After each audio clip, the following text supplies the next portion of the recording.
Welcome to the Seth Norris Show. On today's episode, our first, we welcome Bob Kesling, voice of the Vols. Enjoy.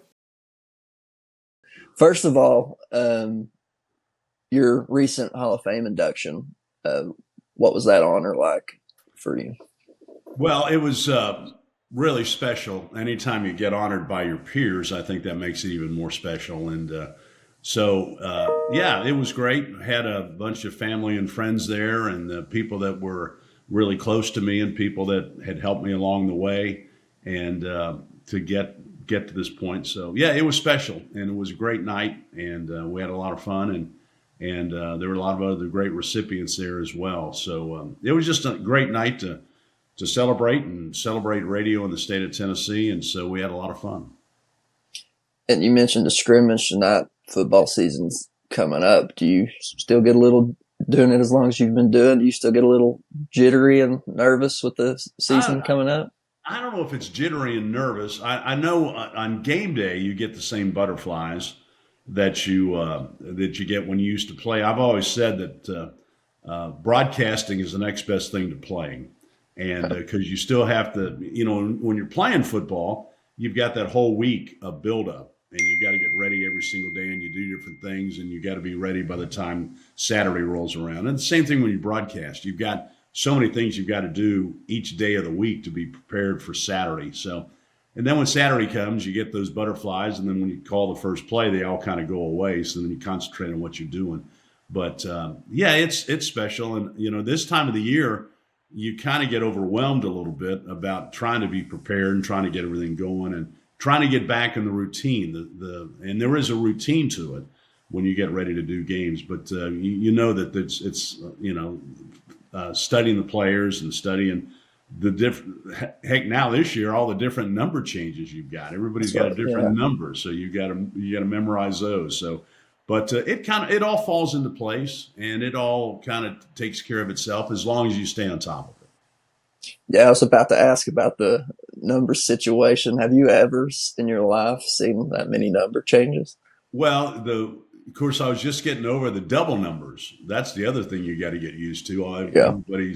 There are all kinds of different numbers and double numbers out there, but every year there were a few number changes, but it seems like this year more than any of them. But once you get them on your spot chart and your board and all that kind of stuff, it all kind of takes care of itself. But guys want to wear special numbers, and when they come available, they jump on them. So that's part of where we are right now. So it's different. It's different. It used to be you got your number and you wrote it out your entire career, but that doesn't happen either. As they say, the only thing that is constant is change, and so we've got that going with numbers now.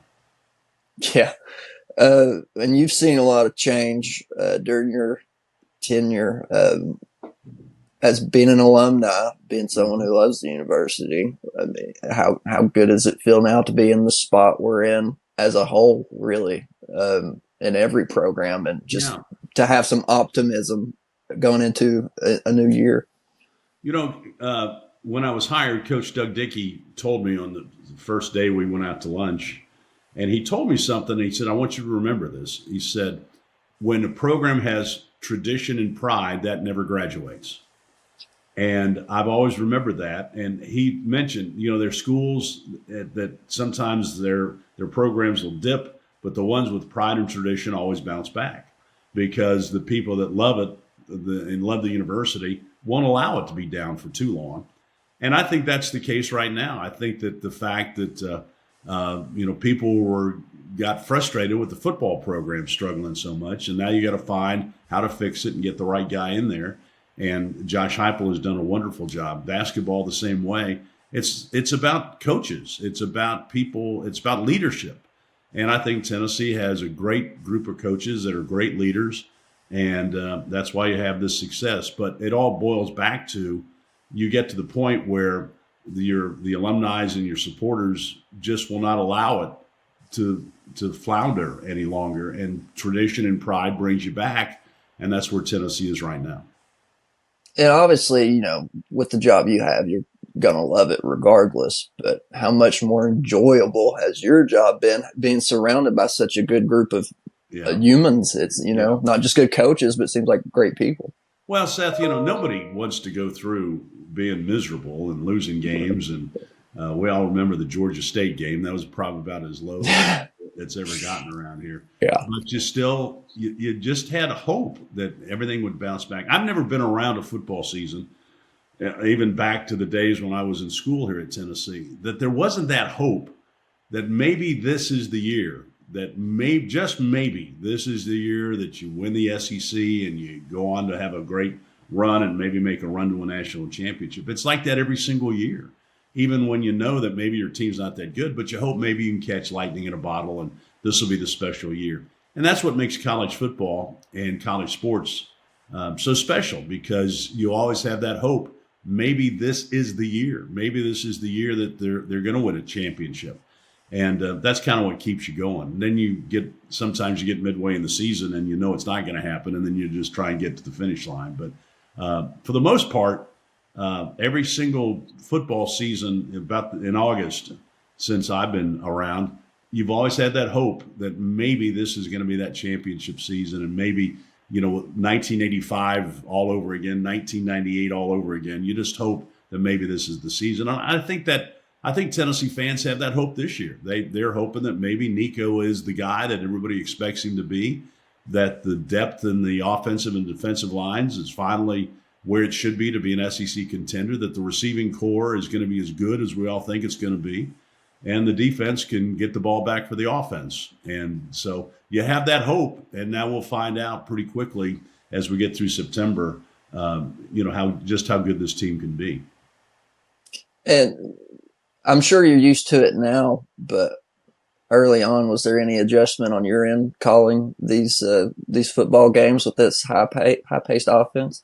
Oh, obviously, it's so different and so unique. You've had some times where Tennessee would play a little bit of a hurry-up offense, but nothing like this, where It's just constantly going 150 miles an hour. Mm-hmm. And so you've got to concentrate, because they don't make that many substitutions, which makes it a little bit easier, because they're not running guys in and out. They don't want to substitute, because if they substitute, then the defense gets the substitute. So there's not that many substitutions, but still they're going fast, and you've got to stay up to date with it and up tempo with it, because of the different plays they're running and how many they snap off in 30 seconds. It's pretty amazing. And we're going to go all over the place here. I've got a million questions for you, but I'm just curious your take on this new playoff system. Well, I don't know yet. I don't know how it's going to work out. I don't know how I think it's probably not going to stay at 12, because now you get to 12 and the 13th, they're going to be ticked off, and the 14th team is going to be ticked off, and you don't have enough the teams that are not in the Power Four, they don't get a chance to play. And so if you win your conference, I don't care what conference it is, you think you should be in the playoffs. Well, I don't think that's the way a lot of the other people think, that it's going to be tilted toward the Power Four conferences. And so the coaches have always said that they didn't want the playoff system because of the fact of the injury situation. I mean, you get down to the end of the year, this isn't like the NFL, where if you injure, a wide receiver gets injured, you pick somebody off the practice squad, or you go find somebody that's been cut by somebody else or whatever, and you just fill in those spots.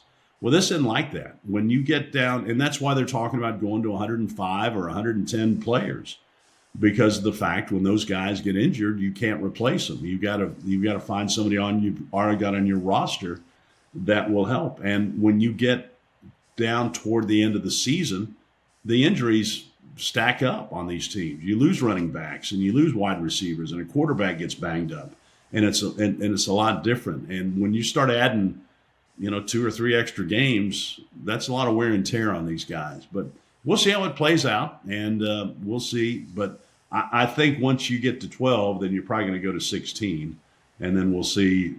We'll probably playing into February. When we get Yeah. this thing figured out to the end of February, and but I think that this is the trend, and it's because of the amount of money and the amount of interest there is in college football. I think one good thing about it is I would imagine when you get to host a playoff game on your campus, I would think that would be Yeah. a cool thing to do. Kneeling at night. Yeah. Yeah, with a playoff game and all that. So, can you imagine Tennessee and Ohio State playing a playoff game? And, I mean, Yeah. it could be really neat. But I'm going to be interested to see how it plays out. The coaches. I remember, you don't remember this, Seth, you're too young. But back when I was in school, you only played 6 conference games. And that seems hard to believe now, but you played 6. And then the coaches just went crazy when they suggested they go to 7 conference games. Right. And then they went ballistic when they went to 8. So whatever, the more you load on the wagon for the coaches, they're not going to be very happy. But from another aspect of the coaches deal, if you make the playoffs, then you're going to get a contract extension too. So Yeah. the coaches, I mean, it's beneficial to the coaches if you can get in that 12, and that's why if you go to 12, you might as well go to 16, and it helps these coaches with a little bit of job security. So I'm like everybody else. I'm just anxious to see how it works, anxious to see how it plays out, and anxious to see if fan bases are going to travel to these playoff games, 2 or 3 different playoff sites, during the course of the playoff run. If the stands will be full, and if the people are going to be that willing to travel. My guess is they will, but we'll see. Yeah.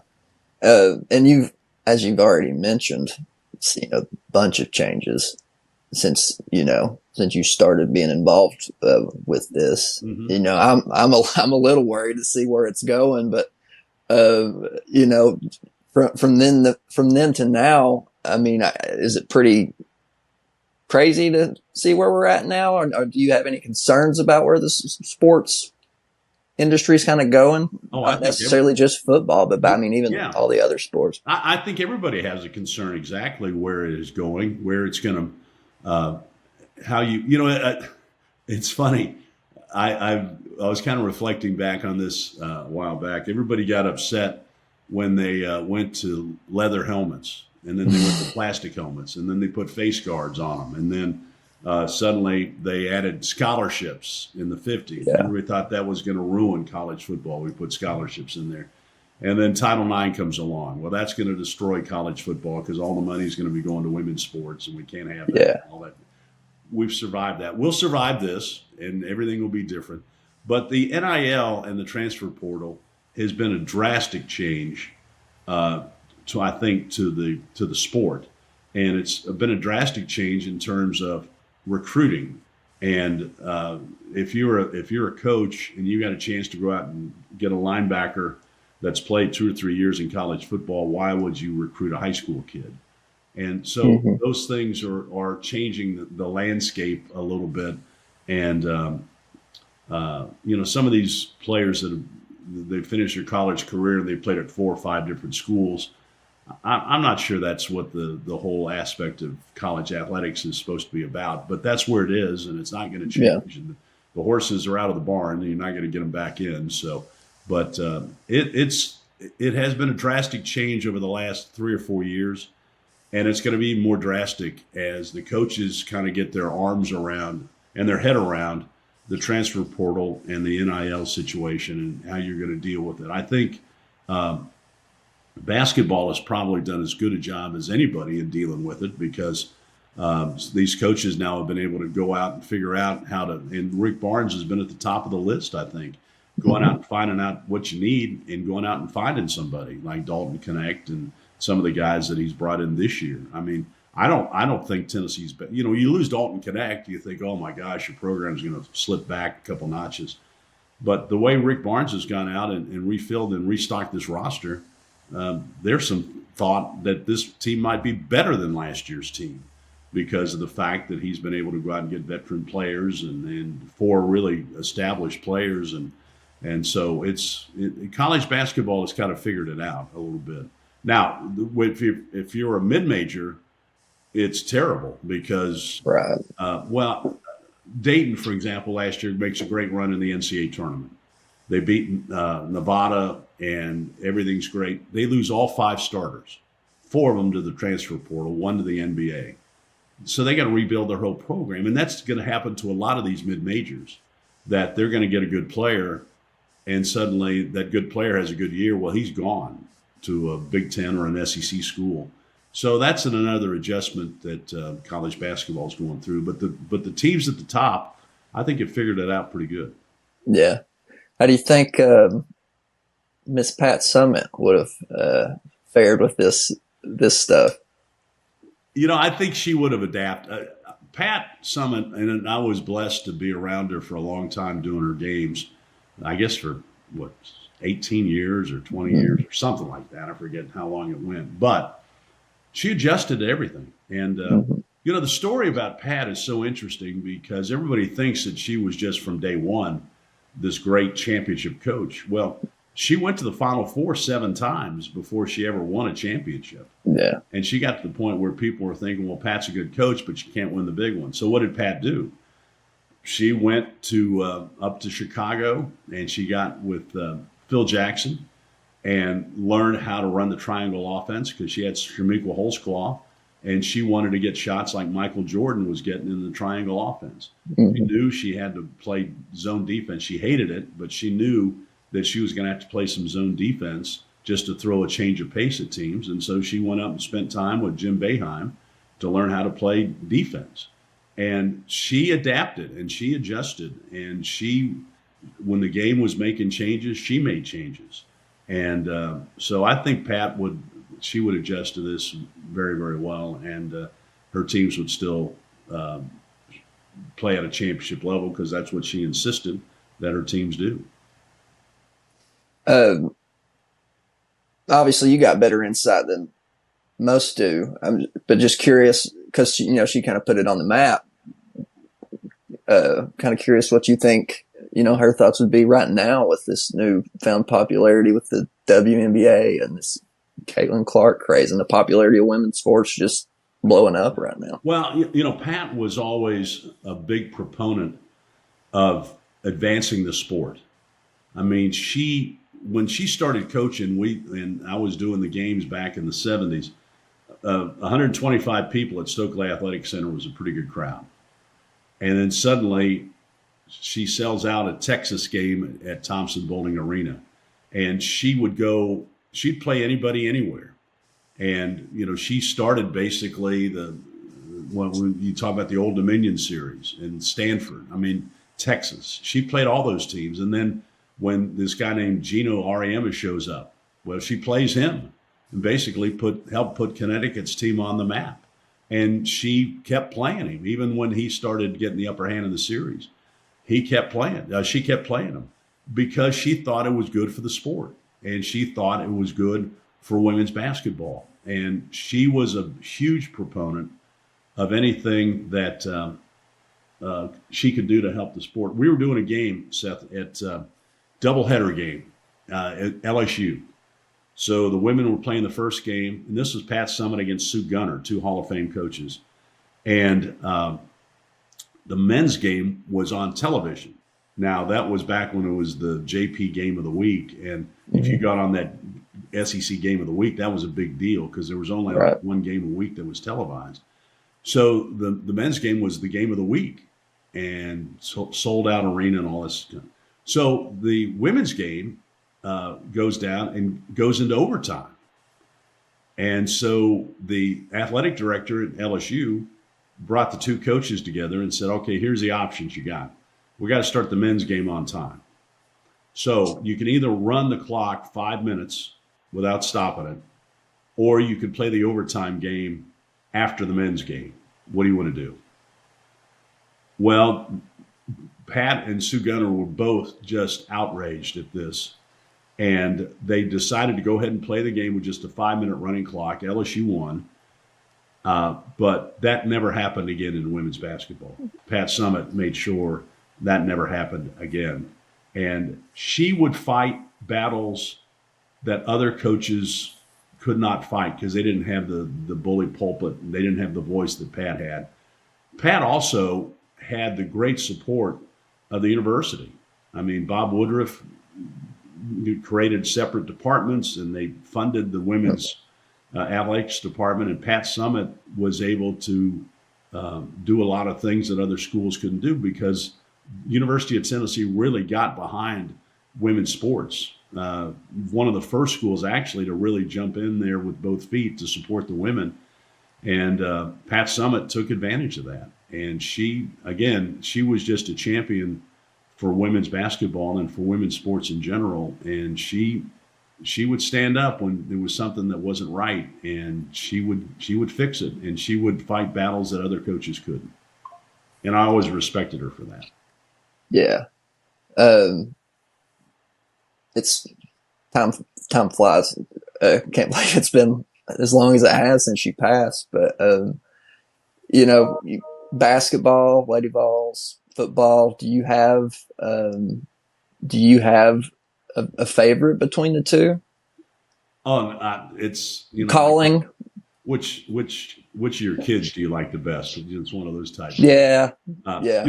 Football is a little bit different because you never know when the next great play in Tennessee football history is going to come up, and a play that could live on forever. And you try not to screw them up. You try and get them right, and try and call them the same way. Basketball is a little bit different because there's always going to be another dunk. There's always going to be another 3-point shot. Now, when you get down to the end and it's a chance to win the game, that makes it different. But football, it just seems to be a little more pressurized because you never know when somebody's going to return an interception 100 yards or when somebody's going to throw an 80-yard touchdown pass or one of those deals. And so football is a little more pressurized. Basketball, you don't have as many players either. You've got, in football, you've got about 160 players. You got to figure out where they're playing, on both teams when you add them up. So there's a lot more involved in the football, but the excitement of football is hard to match. I mean, it's just when they come running through the tee, it's still a special moment for all Tennesseans, and it's neat. And calling games at Neyland Stadium, you just sit there. Pat, Ryan, and I sometimes kind of look at each other and said, how cool is this? I mean, how fortunate we are to be sitting here being able to do this. So it's really a lot of fun. I told this story at the Hall of Fame dinner the other night, and it's true. Seth, when we're in this business, sometimes you do pinch yourself and think, gosh, how fortunate are we to be able to do these things? And I told to the broadcasters in the banquet hall that night, you all could go through and go back and think about maybe you get a chance to interview a great politician, or you've gone someplace to cover a sporting event, or you've been at someplace special, and you look around and think, how great is this to be able to be a broadcaster? So it was 1992. I was working for Jefferson Pilot, and I was doing the SEC game of the week. But at that time I was doing the pregame, halftime, and postgame. And Tom Hammond, the great announcer who was doing the play-by-play, got called away to do an NBC assignment. And so they asked me if I could do the pregame show and the game. And I said, well, sure. Which game is it? He said, it's going to be Tennessee and Kentucky, Rupp Arena, Senior Day. Kaywood Ledford, who was a legendary Kentucky announcer, it was his last home game. My color guy was Dan Issel. And I'm sitting there on a stool in the middle of Rupp Arena. Kaywood Ledford and Ralph Hacker sitting over there. John Ward's sitting right there getting ready to do the Tennessee broadcast. I'm out there with Dan Issel. They're playing my old Kentucky home. Allen Houston in Tennessee's warming up over here, and Pelfrey and Farmer and Rick Pitino, they're warming up over there. And I just looked around, 23,000 people at Rupp Arena. I'm thinking, how great is this? And how many other people would love to be sitting in the seat I'm sitting in right now, and how fortunate I am to be able to do this. And I go, if I get hit by a bus heading out to the parking lot after the game's over, I'll be okay. It's not going to get any better than this.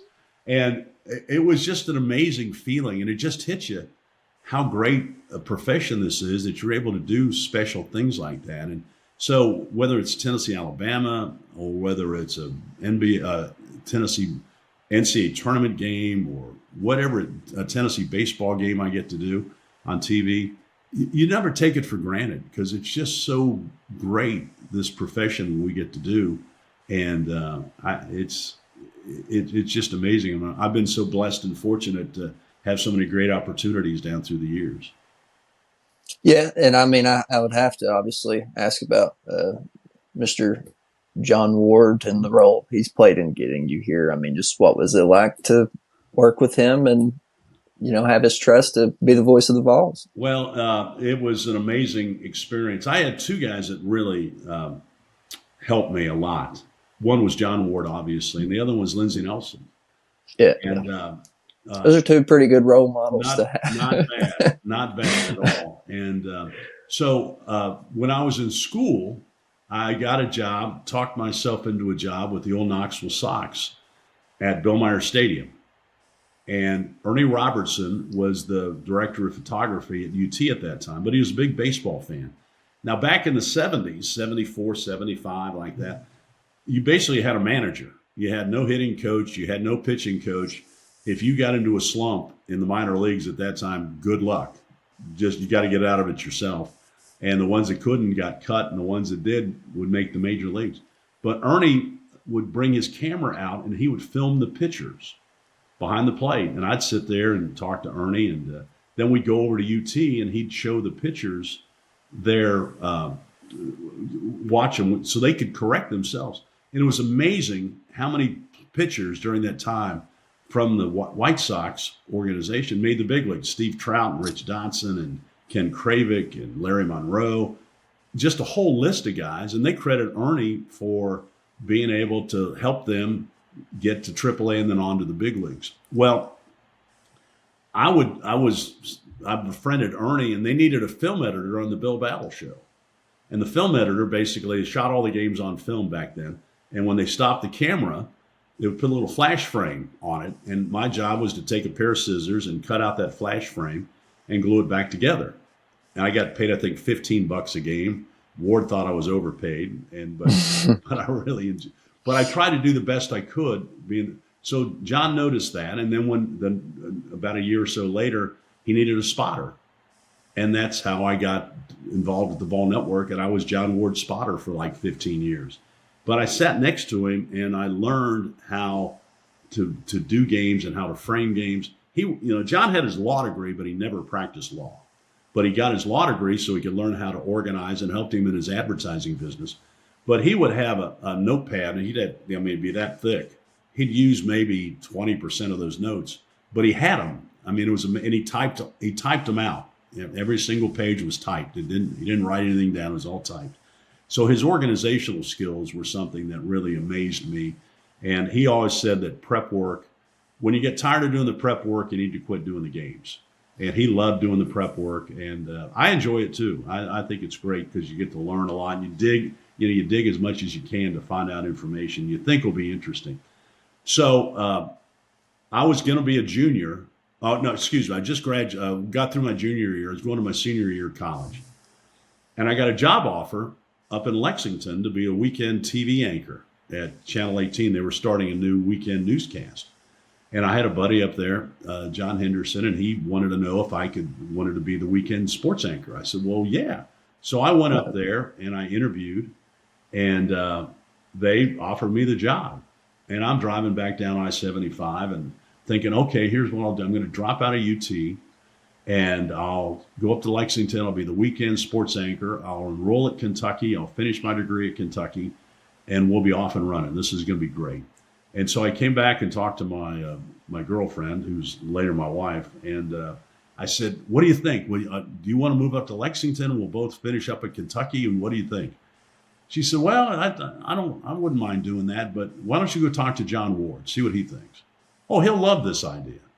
I said, well, you need to go talk to John Ward. So I go out to his house there in Foxden, and we're sitting down in the basement, and he's got his notepad. He's writing down everything I'm saying, talking to him about, and said, well, John, I'm going to become the weekend sports anchor, and I'm going to drop out of Tennessee, and I'm going to go to Kentucky, and I'll finish up my degree, and my career will be started. It's a great idea, isn't it?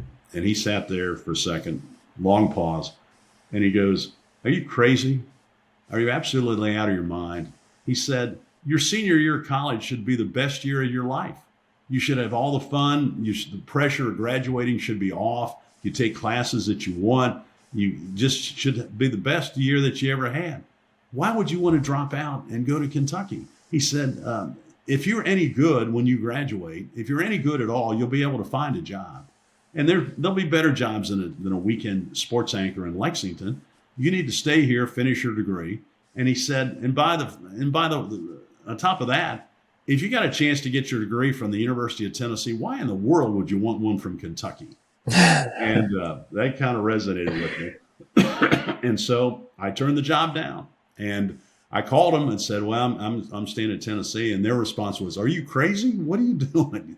And yeah.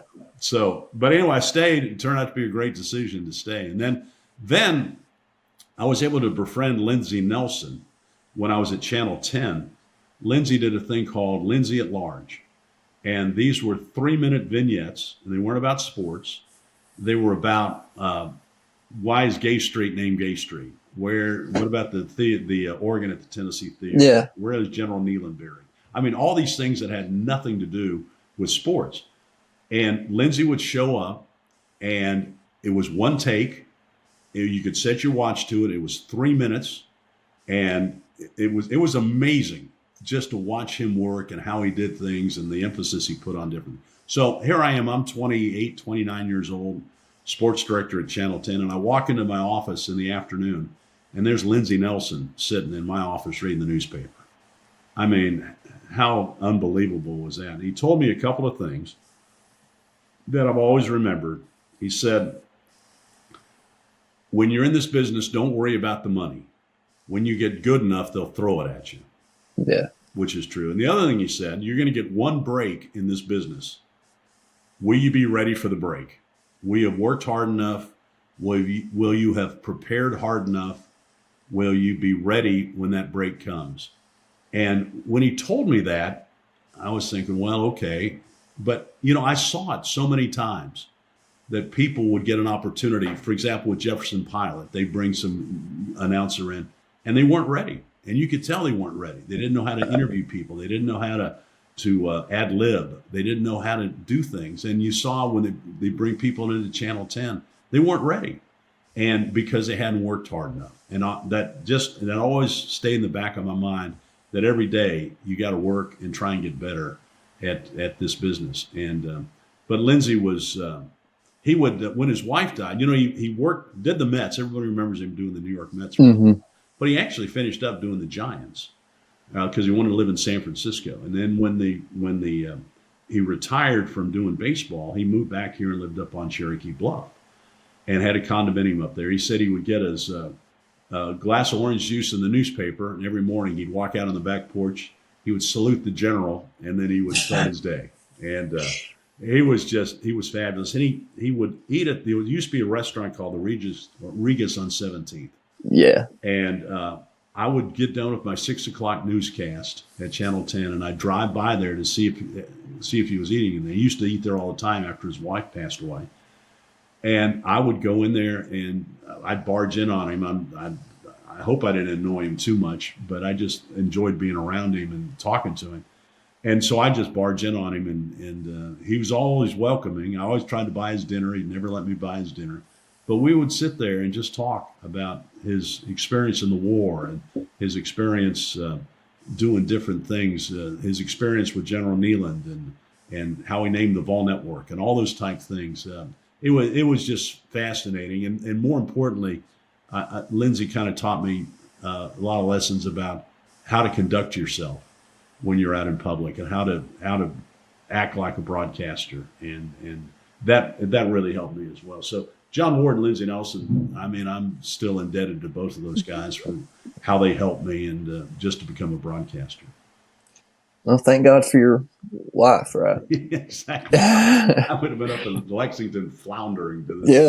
Yeah. So she was voice of the cats. She's still a pretty smart cookie. So she's helped me in a lot of stuff. Well, that's got to be, one of the coolest parts, if not the coolest part about the job, is maybe not really even the job itself. It's just the people, and the conversations you get to have, and just. Well, when I got this award for the Radio Hall of Fame, which it was just very humbling, the thing that was really special about it is all the people I heard from, and maybe people I haven't heard from in 10 years or so.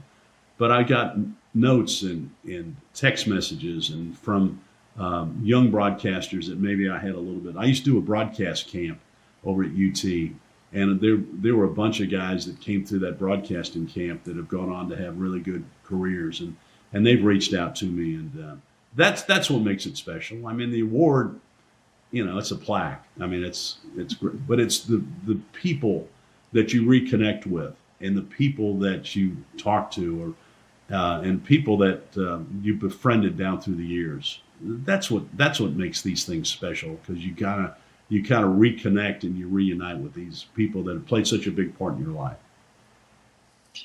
And you're a Knoxvilleian at this point, talking about connecting with all these people. But do you miss Ohio any? Well, I've been down here since '72, so, and I don't have anybody. None of my family's still up in Ohio, so I don't get back there very often at all anymore.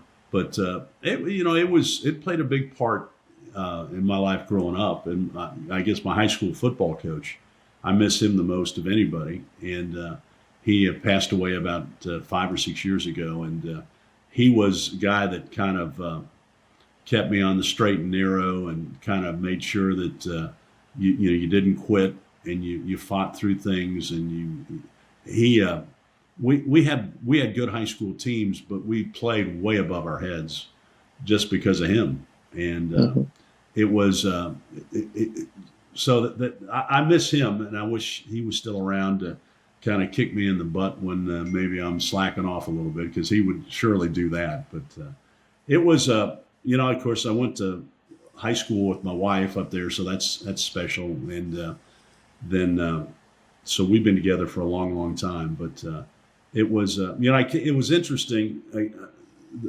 Again, a story that how I wound up at Tennessee was kind of by accident as well. I was recruited by a bunch of small schools in Ohio. I was an okay high school player, nothing special, but I was recruited by some smaller schools like Ohio Wesleyan, who you know what their nickname is? The Battling Bishops.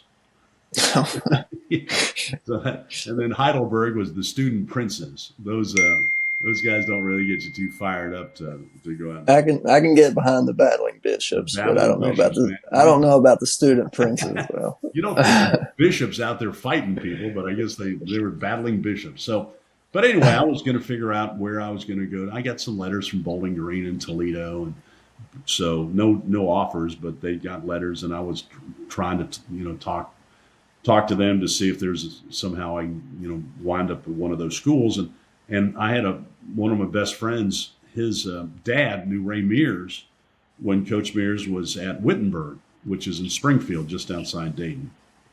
So he was going to come down, take my friend down, and they were going to walk on the. He was going to try and walk on the basketball team and maybe be a manager later. And if it didn't work out as a player. And so they asked me if I wanted to go with them. I said, well, yeah, I got nothing else to do, and I don't know where Tennessee is. Let's go. So we get on 75, and we head down. So we get to UT, and they go down to the basketball office. Well, I'm not going to play on the basketball team, so I just walked down to the football office. And unannounced. I didn't even have a program or a piece of film that even proved I played high school football. So I asked the secretary, I said, what do you do to walk on the team here? She said, I have no idea. You want to talk to Coach Battle? I said, well, yeah. Well, 5 minutes later, I'm in Coach Bill Battle's office, the head coach at Tennessee, unannounced. And I'm going, this is wild. I mean, I couldn't imagine cold calling Bo Schembechler or Woody Hayes or Bear Bryant and getting treated like this. So he talked to me a little bit, and then he said, well, let me take it down. We had freshman football back in those days. He said, let me take you down and introduce you to the freshman coaches. I said, okay.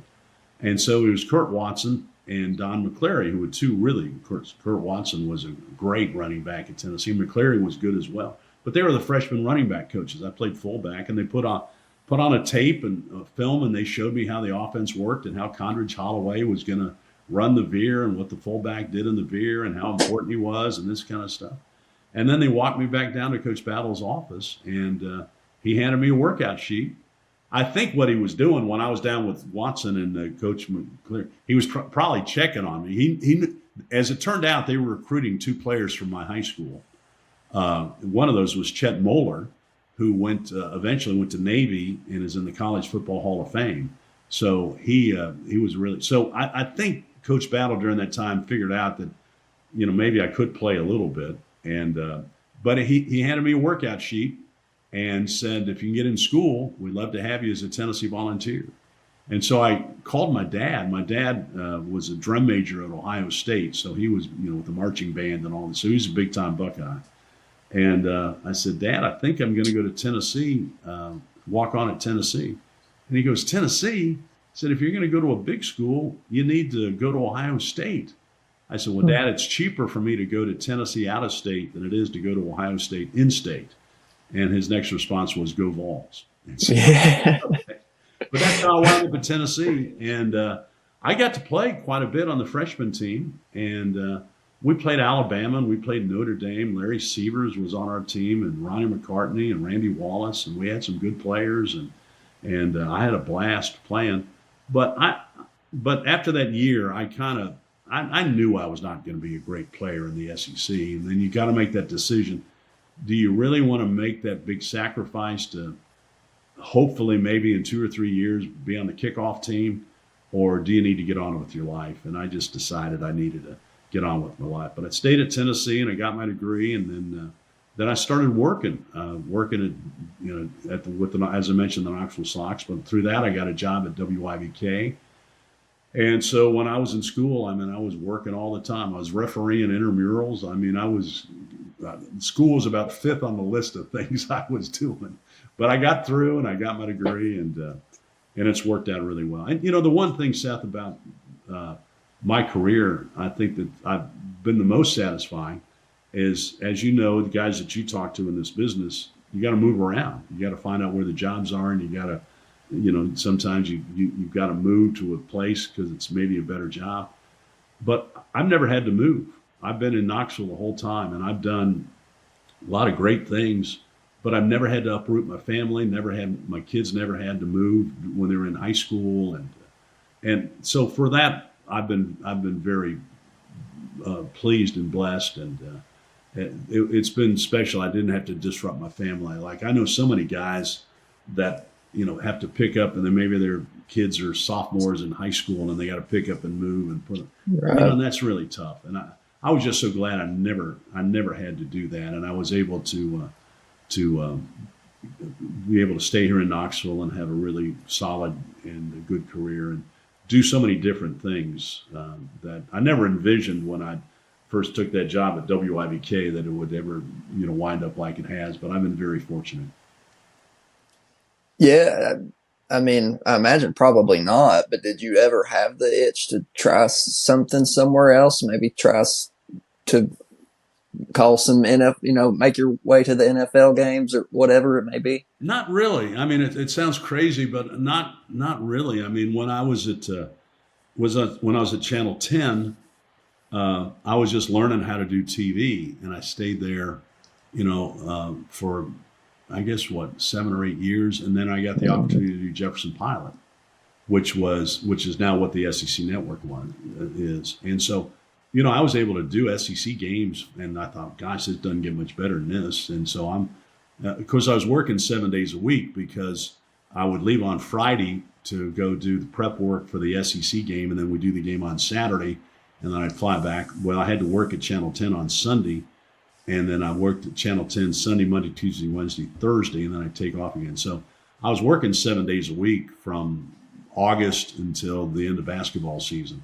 So that got a little tiring. But no, I enjoyed doing the SEC games. I enjoyed what I was doing here. And again, I didn't want to uproot my family. And, you always get feelers every once in a while, but nothing serious and nothing that really intrigued me enough to leave what I was doing. So I was busy enough. I can't imagine how my career has played out doing anything differently. I just have enjoyed really going to work every single day, and it's been a good run for me. and still going to. So, I'm just curious too, since you started, first of all, TV's done completely different. Yeah. But just the entire media landscape. I mean, do you think 20 years from now, there's going to be a voice of the Vols on the radio? Because stuff has just advanced so rapidly. That is a good question. It's a good question. Where in 20 years will we have local radio? Will radio stations be able to survive? Because everybody's got stuff on their phone. Everybody's got different ways to get music. Everybody's got different ways to do things. I can't predict the future that much, but I know that to show you, when I started at Channel 10 back in 1980, to get highlights to other stations or to get them for you to run, you had to cut the video and you put it on the Greyhound bus down Magnolia Avenue. And so if the game wasn't on television, like if Tennessee played Vanderbilt in basketball and won on the last second shot, if the game wasn't on television, you didn't have that highlight until the next day because you had to get it on the bus. Well, now they've got little satellite pup deals that right by your desk, and you put the tape in there, push a button, and it's up on the satellite. So that just tells you how much times have changed. And it used to be, when I started on the Vol Network, everything was on a reel-to-reel, and you had to cut it with razor blades and splice it back together. And now everything's on your computer. It takes you just a second. You pop it, and you do radio shows like we're doing today. You do it on a computer, and you do it on an MP3 and send it off. I mean, it's just, so I have no idea what the technology is going to be like and how, but I know that one thing, live sports, there's always going to be a place for live sports. People are going to want to watch and listen to live sports. And how that's delivered in 20 years, I'm not sure. But people still want to keep up with their teams. People want to know how their team's doing. Do they have the ball? What the score is and how much time's left. That's never going to change. And but I can't foresee the future. But Seth, we both, it's going to be different. We all, how different it's going to be, I don't know. But it is going to be different. And it's amazing to me that you get your phone and you can listen to any game in the country that you want to listen to. Yeah. And I don't care what sport it is, basketball, baseball, football, Major League Baseball. You just get it on your phone and you sit there and listen to it wherever it is. So that's been a huge change as well. So it's going to be different. Now, I still can't figure out even now how I'm going to get all my NFL games next year because there are about 8 different ways you got. And so, so like that's I want to watch. I'm a Reds fan, so I want to watch the Reds game. Well, it's on Apple Plus. Yeah, I have no idea how to get Apple Plus. I got to figure that out between now and 8 o'clock tonight when they play the Brewers. But I have no idea how to get that, so I got to figure that out. So it's challenging for us guys that aren't very computer savvy to be able to keep up with the technology. But the NFL this year is going to be crazy because they've got like 4 different streaming services that you're going to have to get to watch your games. So I don't know how I'm going to do that, but I'll figure it out, I guess. And then the NBA, I need my daughters to figure it out for me. So the NBA's done a new deal too. They're going to have Amazon. Yeah. I am worried as a sports fan, which I think we all probably are a little bit. It's just getting more and more expensive. And you got to find all these different streaming services. But you know what? We'll figure it out. And we always do. And they know we'll pay it. They know we'll pay it. We know because we got to get our sports teams. And I'll figure out how to get Apple TV Plus tonight somehow, but I'll figure it out. Well, Bob, I appreciate the time. I guess before I let you go, got a new year coming up. How excited are we for the new season? Well, seasons. Like I said before, this August is always when hope springs eternal. I love SEC Media Day because you get these coaches down there. They've all recruited well. They've all figured out that their team has worked hard this summer. They think they've got their quarterback situation solidified. They think they've got better depth. They think this is going to be the year. And then one of them finishes 16th. So, I mean, and that's kind of where you are right now. Everybody thinks that their hope springs eternal, that this is going to be the year. But I do believe Tennessee is going to be better than 7th in the SEC. I do believe that for sure. You can take that to the bank. How good they're going to be, we'll find out by the end of September how good they're going to be. But I think they're going to be pretty good.